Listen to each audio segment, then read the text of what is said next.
Hello everyone દોસ્તો, હું છું વિવેક ગઢવી અને તમે જોઈ રહ્યા છો મારું ચેનલ વિવેક્સ વે. દોસ્તો, આપને આ સ્ક્રીન ઉપર શું દેખાઈ રહ્યું છે? લાગે છે કે એક ગુજરાતી નાટકનું મંચન થઈ રહ્યું છે અથવા એક ભવાઈનું પ્રોગ્રામ થઈ રહ્યું છે. હા દોસ્તો, અહીંયા આપણા માંડવીમાં ગુજરાત સરકાર દ્વારા સ્વચ્છતા અભિયાન માટે જાગૃતતા માટે અહીંયા એક ભવાઈનો પ્રોગ્રામ ગોઠવેલો. આ ભવાઈની જે ટીમ છે એ આખા કચ્છમાં નહીં પણ આખા ગુજરાતમાં ફરતા ફરતા પોતાના કલાથી એક મેસેજ સોશિયલી આપી રહ્યા છે કે આપણે સફાઈ કેવી રીતે રાખવાની છે, સૂકો કચરો, ભીનો કચરો કેવી રીતે જુદો કરવો અને કેવી રીતે એનો નિકાલ કરવો, એની તમામ માહિતી આ નાટક દ્વારા, આ ભવાઈ દ્વારા આ લોકો આપી રહ્યા છે.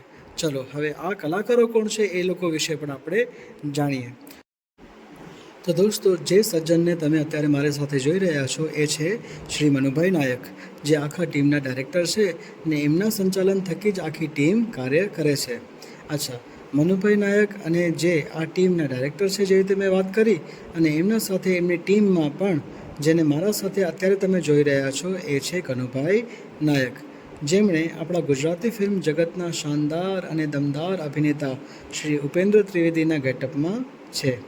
દોસ્તો, જેમ મેં વાત કરી કે ભવાઈ અને નાટકો દ્વારા અગર કોઈ સંદેશો આપવામાં આવે એટલે તો લોકો વધારે આસાનીથી સમજી શકે અને પાલન પણ કરી શકે.